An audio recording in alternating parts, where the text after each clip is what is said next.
Salam damai sejahtera di dalam Tuhan kita Yesus Kristus. Shalom, selamat pagi dan semangat pagi.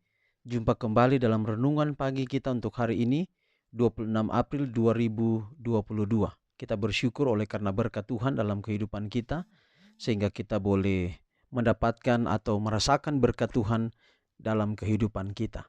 Kita akan mendengarkan pekabaran firman Tuhan hari ini 26 April 2022 dengan judul Kuasailah dirimu sendiri. Sebelum kita lanjutkan, mari kita berdoa. Bapa di sorga, terima kasih atas semua pimpinanmu dalam hidup kami dan kebaikan Tuhan yang kami rasakan. Kami akan mendengarkan pekabaran firman Tuhan. Biarlah firman-Mu boleh menjadi berkat dalam kehidupan kami. Berkati kami sepanjang hari ini dan kami kiranya boleh selalu merasakan berkat-berkat-Mu. Kami sudah berdoa dalam nama Yesus Tuhan dan Juru Selamat kami. Amin.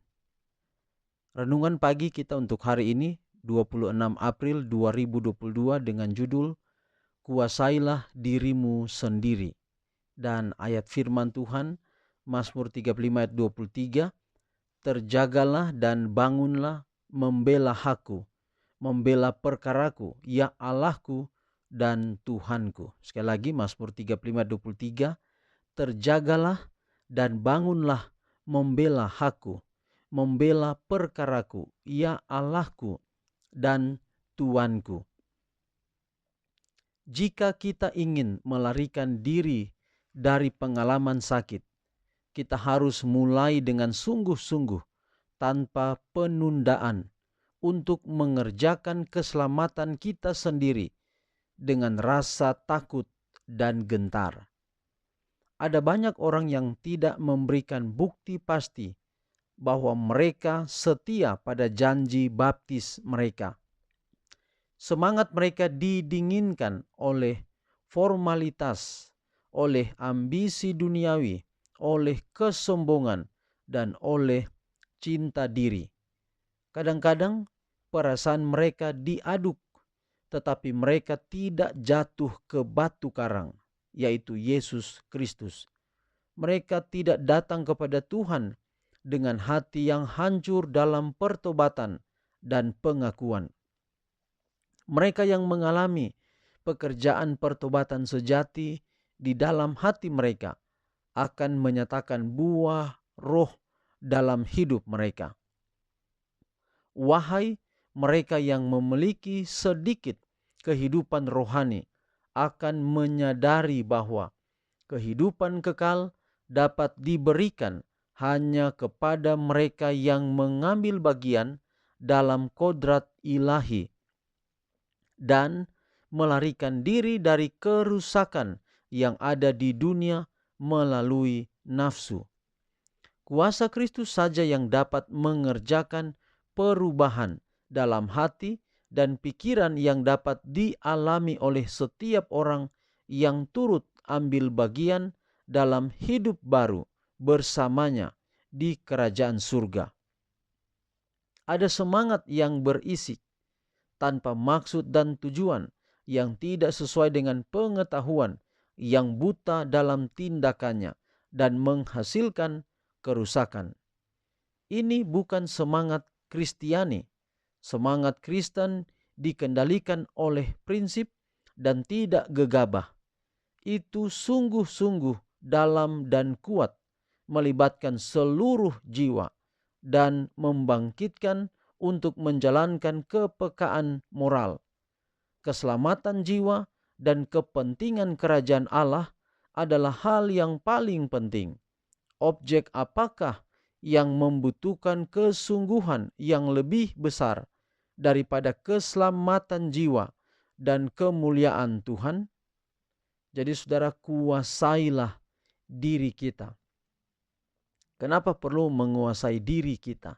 Agar kita tidak terjebak dengan kemerosotan kehidupan yang di dalam dosa di atas dunia ini. Kita harus selalu menyadari akan situasi yang ada kita alami setiap hari di sekitar kita. Dan pada waktu kita berada di masa-masa seperti ini, kita harus sadari ini adalah masa apa? Ini adalah masa di mana kita berada di akhir zaman, di mana semua peristiwa-peristiwa yang terjadi, yang sudah digambarkan oleh pekabaran firman Tuhan, agar supaya kita selalu bersedia diri. Oleh karena Yesus akan segera datang pada kali yang kedua. Kita mesti memiliki semangat untuk hidup dekat dengan Tuhan. Kadang-kadang perasaan-perasaan kita diaduk oleh semua yang ada di atas dunia ini. Itulah sebabnya caranya adalah kita harus jatuh ke batu karang, yaitu Yesus Kristus. Dengan berada dengan Yesus Kristus, kita tidak akan terbuai dengan kehidupan dunia, tetapi kita akan menyadari bahwa Yesus tidak lama lagi akan datang. Ketika kita menguasai diri kita, bukan dengan kekuatan kita, tetapi hanya dengan kuasa Kristus saja, pasti akan dapat mengerjakan perubahan dalam hati kita dan dalam pikiran kita, sehingga pada akhirnya kita boleh turut ambil bagian dalam hidup baru bersama Yesus di dalam kerajaannya kelak ketika Dia datang pada kali yang kedua. Sekali lagi, mari kuasailah dirimu, terjagalah dan bangunlah. Bangunlah. Pada saat ini kita harus sadari bahwa ini akhir zaman, bahwa Yesus tidak lama lagi akan datang. Tuhan memberkati pekabaran kita di pagi hari ini, boleh menjadi berkat dalam kehidupan kita semua. Mari kita akhiri pekabaran pagi ini dalam doa. Kita berdoa. Bapa di sorga, terima kasih untuk pekabaran yang indah hari ini, bahwa dengan pertolongan Tuhan kami boleh menguasai diri kami untuk tidak terjebak dengan keadaan dunia, tapi menyadari kami harus rajin, kami harus setia, kami harus melakukan pekerjaan Injil di atas dunia ini untuk beritakan tentang Yesus kepada siapa saja. Dan Yesus tidak lama lagi akan datang. Pelihara kami hari ini dalam segala tugas dan tanggung jawab kami. Apapun kami jumpai, kami kerjakan, selalu berhasil. Tambahkan rezeki kepada kami. Apabila ada masalah kami hadapi, kiranya ada selalu jalan keluar yang Tuhan sediakan. Berkati kami pribadi, keluarga kami, anak-anak kami, suami, istri, dan pelihara kami selalu dengan berkat-berkat yang limpah dalam hidup kami. Semua pergumulan kami hendak serahkan ke dalam tangan Tuhan. Dan biarlah janji berkat Allah menaungi kehidupan kami, yaitu di dalam nama Bapa, Anak, dan Roh Kudus. Pemeliharaan kasih Allah menjadi bagian kami semua. Kami sudah berdoa dalam nama Yesus Tuhan dan Juru Selamat kami. Amin. Saudaraku, demikian pekabaran kita untuk hari ini. Sampai jumpa besok. Tuhan memberkati kita semua. Shalom.